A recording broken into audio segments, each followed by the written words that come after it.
out here today. Who is here for the first time? Well, welcome. Good to see you folks. This is where the cool kids hang out on Wednesday morning, so please tell your kids, please tell your friends and your kids if they're cool. And even if they're not cool, if they're total nerds, we love them too. So, good to see everybody here.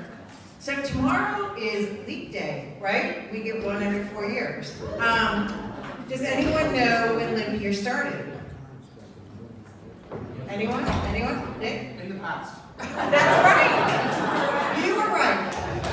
46 BC. Who knew? I was like, because I have like this daily reader that only goes to the 28th, and I was like, well, how long, when it was published like in the 1920s, and I was like, where did leap year start? But 46 BC with Julius Caesar, so who knew? I have a little leap year challenge that I'm going to be sending out to people. My challenge is to reach out to someone you haven't talked to in 4 years, right? Think of somebody you haven't, what happened 4 years ago? We had a big thing that happened and made us all stay home for a while. So if there's someone you're like, oh my God, what happened to that person? Call them tomorrow. So as you know, you're at 1 Million Cups. We do presentations every week. If you're interested in presenting, here's a QR code. This is a new slide, so I'm going to read it. It says, we're all about creating spaces where genuine connections flourish. If you're comfortable, we'd love to learn more about you. Sharing your story helps us tailor future events to better suit our community's interests and needs. So this might be more of a poll or a survey about attendees and everything like that. So please get your phones out and do that. Did you have a question? Can I say something? Yeah. I'm with the Hatch Board, and part of the reason for this slide is we are a nonprofit, and we go out after grants, and a lot of that is collecting data on who you all are. We don't care about your name, we care about the demographic data about you. So if you please go to this code and fill out that information, because we really care. Thank you. What? Thank you, Elaine. Appreciate that clarification. So I knew this slide was up here, but appreciate that. So has everyone had a chance to do it? Let's see some phones up. All right. Good. All right, so let's see some phones up. I'm not going to sing this morning. I got my leap year trivia in. Okay, good. We're gonna go. And I can go back to this at the end as well. This is our organizing committee. We are a volunteer-run organization. Let's give a hand to everybody who shows up. Make sure the chairs are here. Make sure the coffee's ready. Make sure you have creamer and name tags and AV's running and all that stuff. It's a group effort.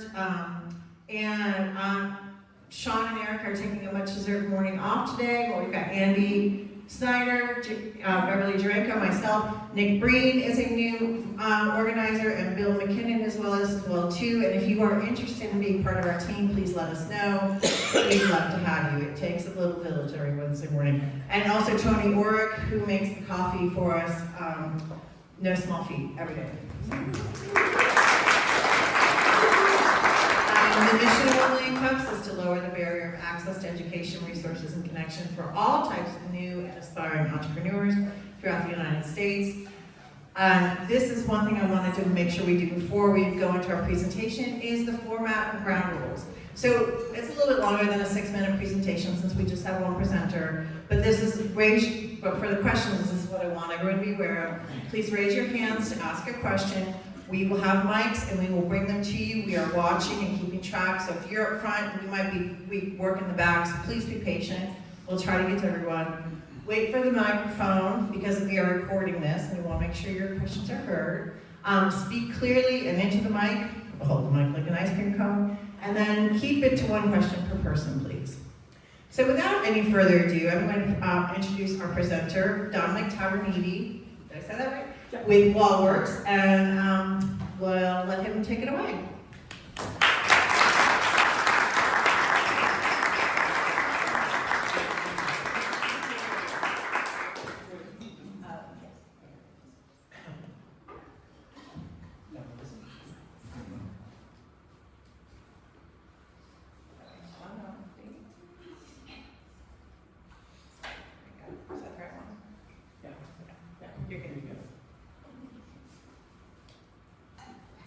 Wallwerx launched its new product line 1 week ago.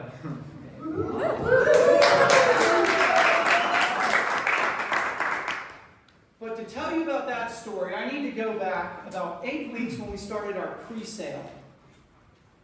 And an even better story would be go back when we finished final designs on those products in September of last year. Even better would be go back to our decision point in June of last year when we decided to go forward with this product launch. But to give you the full picture, I need to go back to 2018 when my partner Mark Zalmy had a brilliant idea for a new product.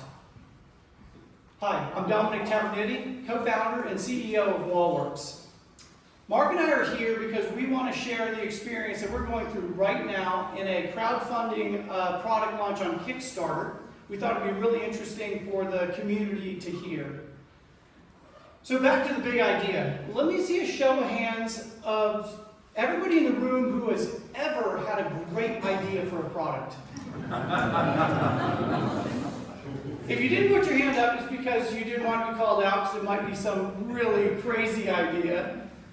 Now, if I had you hold your hand up if you were actually able to bring those products to market, there would be a lot fewer people holding their hands up. It's just really difficult. And we want to share some of that path that we've gone through so that when you decide to bring that idea back, you'll be able to bring it to market. Edison had a great idea. I love this one. I love that the light bulb is used as the great idea. But in truth, it isn't even the idea that is the starting point of anyone's story. It's the problem. So Wallwerx was born out of the frustration that Mark had in his own garage when he couldn't find small items like screws and washers and batteries for a project. They were often hidden in drawers or covered with dust in open bins or cluttering his workspace. So his solution to that problem was a very elegant wall storage and organization system that helps users securely and safely organize small items in plain sight. This is our first product to market. It provides at-a-glance item identification, grab-and-go functionality, and dust-free storage. A solution to all of those problems that he was having. So the picture we saw earlier was not Mark's garage. That's more like my garage. Here's Mark's garage. This is where he came up with the idea. Armed with that frustration, decades of manufacturing experience, and a 3D printer, he set about creating the product. And when he took that product to manufacturing, of course, we all have an idea, we create something, and even have friends and family come over, and they would say, that's great, can you make me one? And that's usually where demand starts to peek its head out. But 3D printing wasn't the way to take it to market. He knew it had to be manufactured. So he took it to a manufacturer, and they said, nope, due to constraints in injection molding, what you designed can't be made. He thought that was the death blow of the product. But this happy accident actually led to a patent. So when he divided his product into two, he came up with a base plate, which is universal attachment for future attachments, as well as the jar bracket that he had originally designed. So this gave rise to a product line. So we have our first product in market. It's in Home Depot on the shelf at 60 Home Depots in the Southeast, and we're online in a number of retail stores, Walmart and Wayfair and Michaels and others. And right now on Kickstarter, we are launching what is now the system coming to life, and we are releasing 5 new attachments for that product line. And given the utility of the base plate, we have really a virtually unlimited opportunity to continue to develop attachments. Mark has several dozen of them already prototyped in his garage that we can bring to market. So what is crowdfunding? I'm going to have to read this one. Crowdfunding is the practice of funding a project or venture by raising money from a large number of people. Crowdsourcing, right? So there are 3 main actors here. There's the project initiator, the person who has the idea. There are supporters or backers that want to see this idea, product, or project come to life. And then there's a moderating organization, like a Kickstarter, that really facilitates and brings those two parties together and helps launch that idea. Now, there are two types, just for clarity, in crowdfunding. There are probably many, but the two main would be what I'll call traditional, where we think of projects, a coffee table book, our product, or equity, where a company wants to raise money from a larger variety of people, and best how to put it. Most companies have to raise money from accredited investors due to SEC regulations, and equity crowdfunding allows you to do it from a larger pool of smaller investors. So we're using the traditional approach. So why did we choose it? We want brand awareness. We've been in the market for a while, but we haven't really been advertising.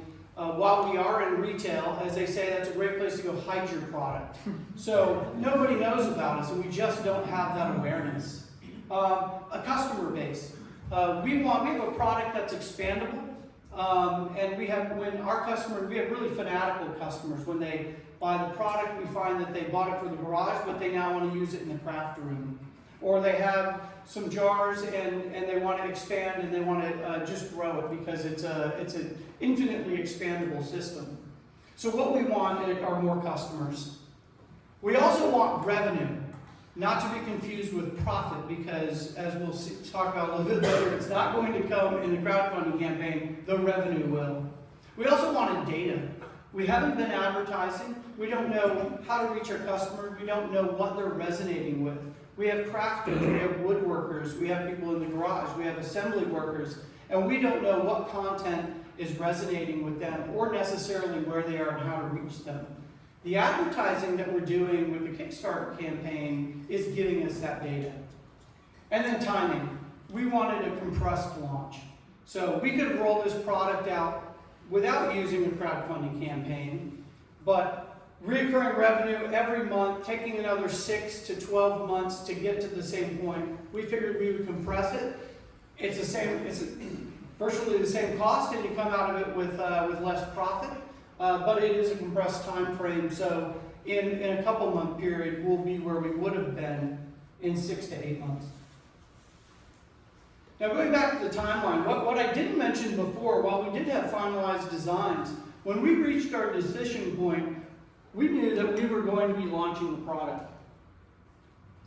So, rather than, like most projects, using a crowdfunding campaign to get the funds for tooling and manufacturing the product, we did that in advance. So, by October of last year, we had finished product in hand. There was nothing that was going to stop us. We looked at crowdfunding purely as a marketing exercise to get customer base, brand awareness, and the things that I just mentioned. So what didn't we know? Well, we've been researching this for a long time, and the more we researched and the more we read, we realized we knew nothing about crowdfunding. It is its own beast. The platforms have their own algorithms. You have a very unique customer base. They are early adopters. They interact with products in a different way. We just knew nothing, and we knew we were given great advice to go out and hire a specialty agency to run this campaign, which I would recommend others consider if they're going this route. All right, consider looking into it, I say that. Time requirements. We didn't know the time requirements on us. We assumed we were going to be busy. Turns out we were busier than we thought. We also drastically underestimated the prep time to get ready for the campaign, and I'll talk about that here in the next slide. Costs. We were made aware that the recommended ad spend was 10 to 20% of your overall raise. But what we had no idea was how much were we going to raise. And so it's a bit of a catch-22. We'll see how that played out, or is playing out. Fees and commission. We knew this one. We could calculate it. It's quite a bit. And we made some decisions on how we were going to handle it, rather than, well, we didn't have all the cash up front to cover all of our upfront expenses, so we took some of our agencies offered to work on commission, from the campaign. We thought that was great. They've got skin in the game. But it also takes revenue right off the top. In addition to coming at this with our estimated COGS, we have a pretty good idea of our product manufacturing. But when we start folding in all of the literature and fulfillment to Kickstarter backers along with free shipping for the early tier of pricing, and the way crowdfunding works generally is there are pricing tiers. And this is to encourage people to get in. There'll be roughly 3 tiers. Your highest discounts are up front in the first couple days of the campaign. Then you flip to a lower discount, and then finally to what is kind of the standard discount. And so when in the early discounts, we were discounting up to 50% off the product. So if you look at the math, with free shipping, with 50 to 60% margin and 29% coming out of commissions and fees, we're paying our backers to take the product. So that's not the case for everybody. If we could have come up with $50,000, $60,000 up front for all the agency fees rather than dialing them in to profits on the back end, that would have been a different dynamic for us. So what are our biggest challenges? Social media presence was one. We weren't very active on the primary channels that are still driving traffic to crowdfunding, especially Kickstarter, and that is the meta properties, so Facebook and Instagram. And our agency said, look, you need a heartbeat, so we're going to kick off pre-sales with a like campaign. So they put out a campaign specifically to drive followers to our pages and likes of posts. Just to give us a heartbeat so that when people started to come look at the product, they knew that we were there and we were interacting with people. Media asset creation. We had, I think, one good professional video, but we didn't have a big library. This was our biggest underestimation of the entire project thus far.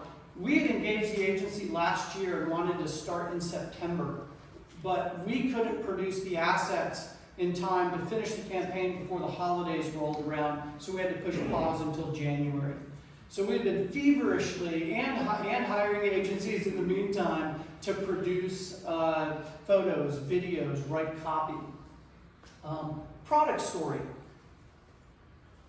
One thing we wanted to get out of this, and we are getting in a crash course, is how to talk about the product, because we are doing very segmented advertising to all of those segments we talk about, whether it's the crafter or the woodworker.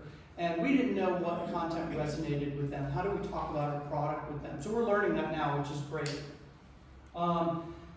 Here are some really big challenges on the cost side. We were targeting a lead acquisition cost of between $2 and $3. For whatever reason, coming out of the holidays, pricing did as the agency expected, and it dropped, and we were getting leads at about $2 to $3, and then it just continued to climb. It climbed to the point where it didn't make sense to try to get any more leads. So we switched strategies mid-pre-sale, and the strategy we ended up going with was, rather than getting leads on a lead list, was to drive people to Kickstarter to sign up for an account and follow our project, which has a better conversion rate, and that ultimately played out. Our ad spend at the moment is commensurate with about 100,000 campaign, and we are not on track to do that. So on the negative part, we are spending a lot more than the guidance of 10 to 20% for the campaign and ads. And we're not done. we've got a bit more spending to do. So we are really focused right now on that backer number because we can convert them in the future. We were spending a third of our ads on international, and I can already think of ways we could have worked with the agency to figure out what that distribution of US or North America to international was. But we went almost right up with the entire pre-sale campaign, spending a third of our budget to international. A week into the campaign now, 87% of the backers are US based. So we were just wasting a ton of money on international spend, and that's something I would correct next time I did it. I've described the pricing tiers a little bit. We're upside down early on. It hurts. We had to cheer ourselves on to get people to back, because when people come in early and there's activity in the project, then others follow along and you'll get a better long-term campaign. So we were really trying to push our best discounted products even though we were upside down. And the one thing that's become painfully aware to us is because we're going to come out of this best case scenario at net zero. We will not come out with any money on this campaign, but we will have those customers. So we are now focused on a customer retention and loyalty program. We have that expandable product. We need, when we ship product to these backers, we need them to be engaged with our brand and our product and evangelizing it from day one. So we're going to be, from here on, we're putting a tremendous amount of time into that. If we don't raise another dollar on this campaign, keeping these backers and turning them into our future is what we're focused on. So here's a quick look, just 1 week into this campaign. As you would expect, we have a lot of, a real spike on day one when it goes live. We've been in pre-sale for a month and a half, getting a lead list. And also on leads, an interesting metric is we had, I think we got about 2,000 email leads through our campaign, and we had almost 400 SMS or text subscribers, which blew me away. I never give my text out to be on a marketing list, so that was really surprising. But when we launch, of course, everybody gets blasted. It's coming up tomorrow at 9 a.m. Here it is. It's today, 9 a.m. Get it in now. There are X number available. So they're really getting all the messaging. So it's understandable that you're going to really flush out the funnel early on, and then it starts to normalize. So this is why we can see our trajectory of where we're going on the overall campaign, and we shouldn't be expecting $100,000 at this point. So what is our forecast and what do we want to get out of it? This blue shaded area was really our trajectory on our revenue if we stayed the course. And we just organically rolled our products out and did the marketing that we could do. Green represents the revenue jump when we go after the campaign. So it's going to be helping us hit our milestone of $200,000 in revenue this year. But also that increased order is going to improve our margins. So we're going to go from 30 to 60% wholesale margins, and from our 50-60% to 80% direct to consumer. That's going to give us a lot more leeway and potentially even open up opportunities for distribution. We just don't have the margin right now. And then following this campaign, which goes 30 days, we have the decision to make of whether we roll into the next platform with Indiegogo and do exactly what we're doing now with Kickstarter, and that's a common approach, or if we roll it out through all of our channels, which are asking for our products already. So we have retail, and then Amazon is growing very quickly. We suspect that'll be our number one channel. So, snapshot, as of this morning, we are at just over $23,000 a week into the campaign. We have 260 backers. And again, that's the golden nugget in this for us. If you want to check out this campaign, this QR code will take you right to Kickstarter to take a look at it. But I want to open the floor for discussion. I want to hear about your products. I want you to ask me questions you have if you've considered going after crowdfunding or launching a product. What questions do you have?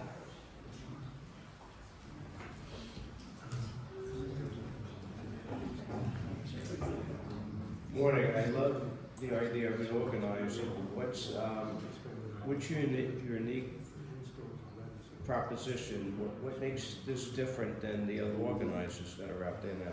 Yeah. So I didn't go into the product too much because I wanted to focus on the launch itself. But Mark designed the product to be compatible with a standard pegboard. It's in millions of homes. It's in every retail outlet.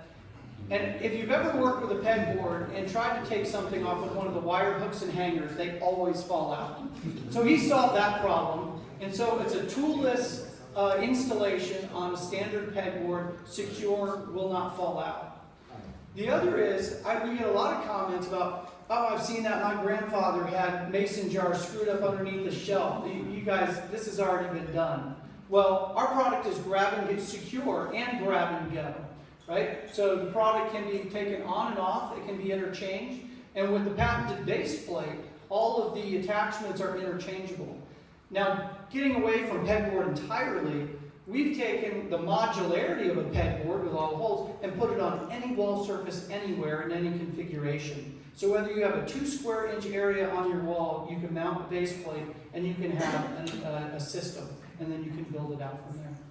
There's a question in the back. Hey, Dom. Thank you very much for the presentation. Hey, man. Fantastic, and I hope everybody takes a lot away from what you just went through. My question is related to the agencies for the crowdfunding, kind of two-part question. Can you talk a little bit about the process that you used to select that agency and whether or not you found inside of those agencies if they were all willing to do a equity share of the crowdfunding or if there are down payments and other methods? Yeah, there's a really wide variety. I went and found all the latest list of the top agencies that I could find and interviewed the top 8 of all on those lists. It took quite a while to do. And it wasn't even clear in that interview process what path you would take. And it turns out there are some. I'm working with Agency 2.0. Company name is Coming Soon Enterprises.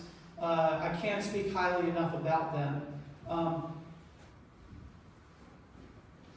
I'll just go with the program. I can't remember the name of a particular agency I was talking to. Oh, Launch Boom. They have several programs, but what they were pitching for me was really a cohort. And I didn't realize, and Agency 2.0 and Launch Boom were my 2 highest candidates. And then it kind of dawned on me in a little bit more research that I'd be going into a cohort.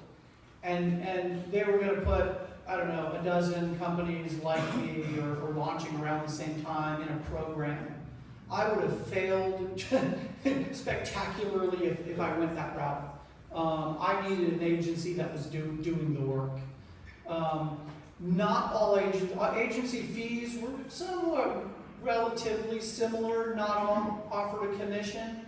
The reason I chose Agency 2.0 was they got our product. And we've had failures everybody's had with marketing and ad agencies. Where you don't ask the right questions and you get into them doing a photo shoot or them writing about your product, you realize they don't get it. They don't use tools in their garage. They don't do crafts or whatever it is. They never got your product. They didn't understand it. When we started talking with Agency 2.0, very quickly they started riffing on, oh, I can see this audience. Here are the crowdfunding audiences. We should try and see if we could go after gamers. Here's how we could do that. They offered a full package, so they could do the videos, they could do the photos, they could do it all, and it was well beyond what we could afford. So I did explain a little bit, and you can tell from my tone, we are not going stratospheric. We are not meeting the revenue numbers we wanted to meet. And I really have to point that at us. Our social media presence wasn't there, which set us a little bit behind. We didn't have the assets that we needed. So we didn't pay them to do it. So we could, and so we did a lot of it ourselves. And we've been filming, and we've been creating the content and managing all the social media, and that met our budget, right? So I think we're performing according to our starting point. Did that answer your question? Would you comment what the backers specifically get? I'm assuming it's product to some extent, but how does that work in general? Yeah, it is, and I didn't clarify this for those who don't know. There's risk involved in a crowdfunding campaign, and they are not buying a product. What they do is they want to see your project succeed, and their reward for backing your project ultimately is a product that might ship. So they get all the warranties of this is not guaranteed, you might not get anything. The rewards can be a lot of things. Some people will send a t-shirt, some will send a coffee table book that's getting created, we're going to send our product. We created 3 different kits, and they're various size kits, whether you're on a workbench or all the way up to your entire garage. Then we created, so those were what we call the perks or rewards. And then you have to back one of those by obligation to get if you want to get an add-on. We are selling a pegboard from one of our strategic partners, as well as our products in 2-packs, so they can add add-ons on. Nick? Hey, Dominic. Thank you for the presentation. Yeah. Thank you for the transparency and just great learning opportunities. I appreciate that. I'm really interested that you said you have a lot of folks signing up with their phone numbers, the text messages. And I wonder, like I think of my dad. My dad definitely could use this product, and he has never been on social media, and he barely answers his email. So I'm wondering if like there's a sector of the folks that you're trying to sell to that the only channel you can access them through is a text message thread, or you know, doing some engagement like that. So I'm just kind of curious, as you think about building your channel and kind of post-launch stuff, is that a channel you're thinking of developing, or you know, can you speak a little more to that, or just thoughts around that in general? Yeah, let me start with the surprise of the number of the text, and then the customer support, if you will, or backer support that I provided through SMS gave me the indication that a lot of them were less sophisticated, less tech savvy, as you're saying, with comments like, I don't have this Kickstarter on my computer, you know, and you don't know how a tech's trying to sort it out. I've created an alternate channel to take care of a lot of those. I have a growing list of individuals that had technology problems. We're looking for customers, there they are. If they can't figure it out on Kickstarter, I told them when we get ready to fulfill, I will send them a personal, you know, purchase page. You know, we'll figure it out. So, you know, we've got a lot of maturing to do in what channels we go after. We were encouraged to create. I got off of Facebook back in 2009 and got back on for company reasons, you know, to run it. So I'm not very savvy on it, but I was told I need to start a Facebook group. And it's turned out to be, everybody here probably knows about it, I did not. But it's a great way to engage on a more personal level and have open discussion and contributions from your audience. And I am finding customers of all level of say, tech savviness interacting on Facebook, where we can go live, where we show demonstrations. They can say, hey, well, will it work for spices? And I can, you know, create a demo and show them. So that's been a good interaction. Boy, our mind's running on how we're going to engage our customers, because a lot of them, you know, technology is not really the best platform. You know, and we want to get in front of them. We want them to share, you know, their inspiration. Pinterest is going to be a really good channel for us, for customers to get involved and show. I didn't really answer your question. We haven't figured it out yet. Brian? Thanks, Dominic. Yeah. As a crafter, tinkerer, handyman of all sorts, like I really appreciate a clean workshop. And now I have to admit that mine always looks like a bomb went off.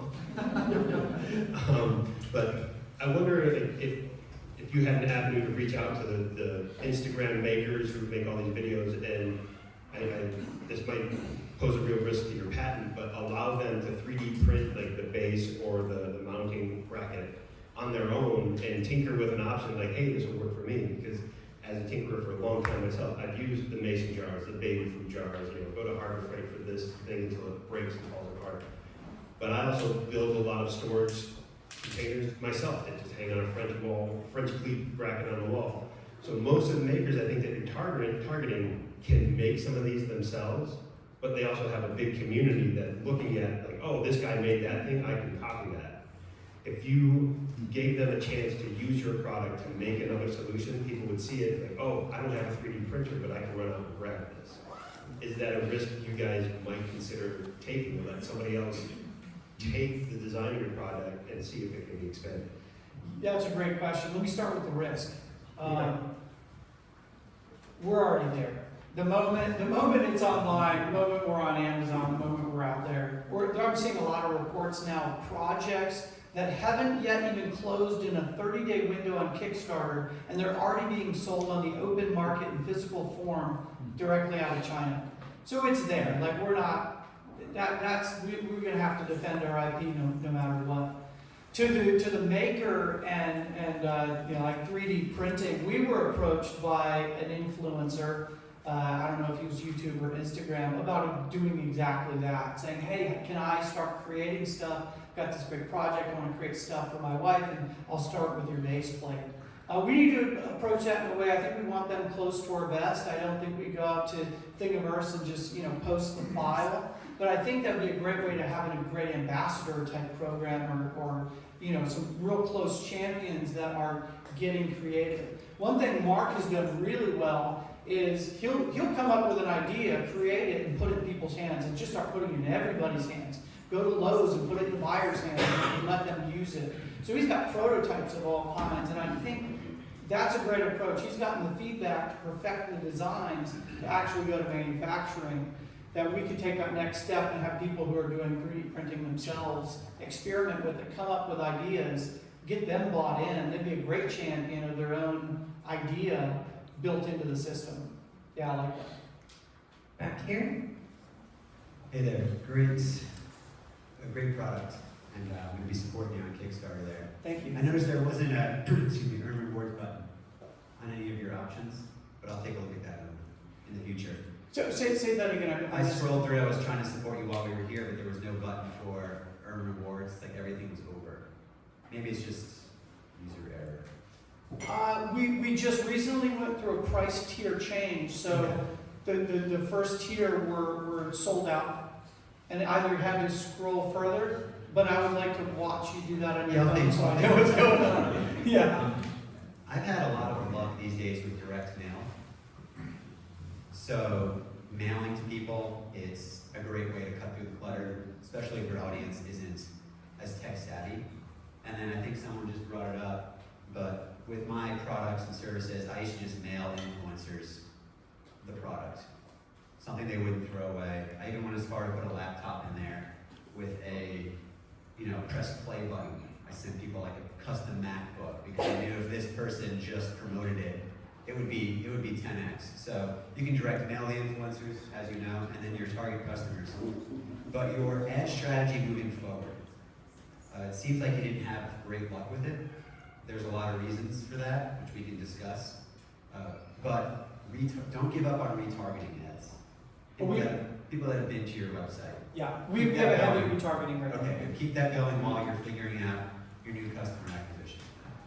Yeah, thank you. Yeah, appreciate that. We are active in sending product out. We do box up product all the time and send it to influencers or buyers or whoever, so we're very active in doing that. Yeah, thank you.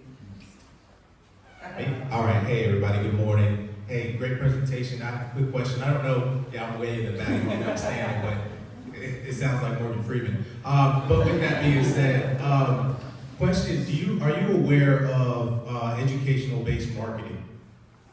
Is that something that you have heard or you have come across, or insight marketing? Have you heard of that? Yeah, tell me more. Okay, insight marketing is attaching your product to a value. So like, for example, if you could go ahead and put together time efficiency in regards to mechanical work. So there is a 30-minute lag in getting a job done because most mechanics cannot find their tools. This is how we help you organize and actually add more time efficiency into that job because of this, and this, right, of your product. So what I'm asking you to, or I'm challenging you to do, is find some sort of insights, find some sort of reason as to why someone may buy your product in the first place. Attach it to organization. Then from there, what you're gonna do is you're gonna go ahead and put that out there in a newsletter or something like that so people can generally know. And hey, here's the solution for you to do this. If you buy this product, we're actually gonna decrease your time efficiency. And the way that we can do that, what I would target in that case, is I like strategic alliances. It's one of my favorite ways to do business. What I mean by that is I find people that are in a similar industry that are guaranteed to use that service. So contractors, you have mechanics, all that stuff. So that might be something to target and kind of get your ad going up. Yeah, that's a great idea. Mark is in manufacturing and he designed the product for workplace efficiency. So assembly lines, there are quantifiable benefits to the product. I can see that playing there just like that. I appreciate that. Okay, we have time for one more question. Anyone else? Okay, Jay.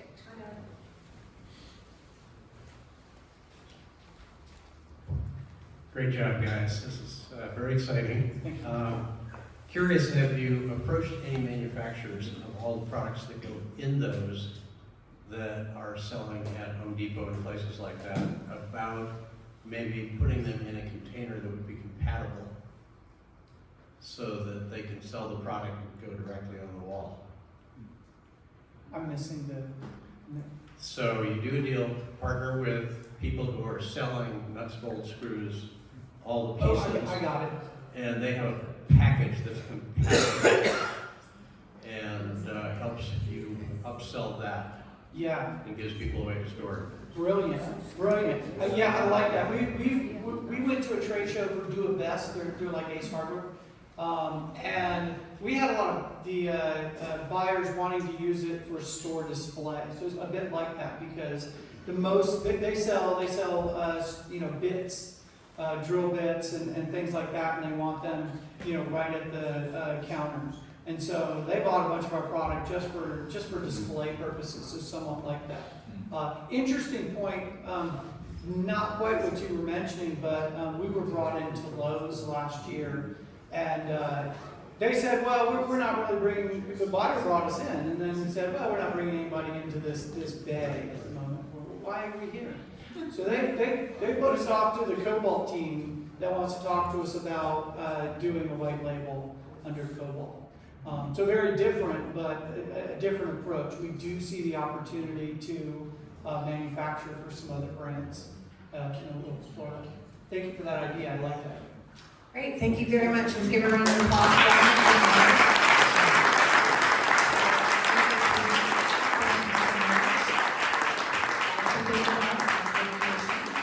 So a couple things we're going to go through.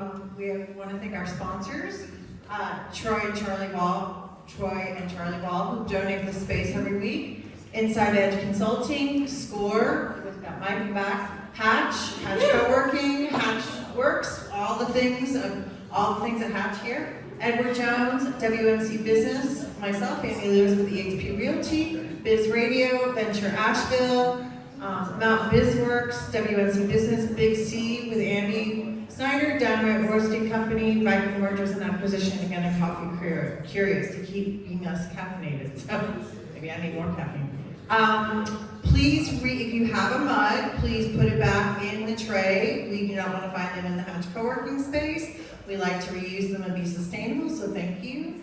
And our calendar, so today is February 28th. Next week we have the Envoy Guide with Yvette Friedman. Today, AY Pros, February Pub Club, a Yucaya Japanese Steakhouse brought to you by Cardona Business Solutions. First drink is on us, food from Yucaya, 5 o'clock, and that is free. And then tomorrow, NC Biotech AgTech Startup Pitch event featuring food and drinks and Hatchworks, starting at 6:30, that is free. And if you're interested in presenting, here's the QR code to present, not the survey information, so please take a look at that. We are looking for presenters. We're sort of filled up for the next month or so, but do have some slots coming out. So thank you again. We do have a request. We need to stack all but these first 2 row of chairs. So if you're sitting in a chair and can stack them up on one of those chair trays back there, whatever you call it, that would be greatly appreciated. Chris is holding one, so yeah, if you're sitting anywhere but the first 2 rows, please take your chair back there. That would be greatly appreciated. And we look forward to seeing you all next week and have a lovely leap day and March 1st. Take care. Bye.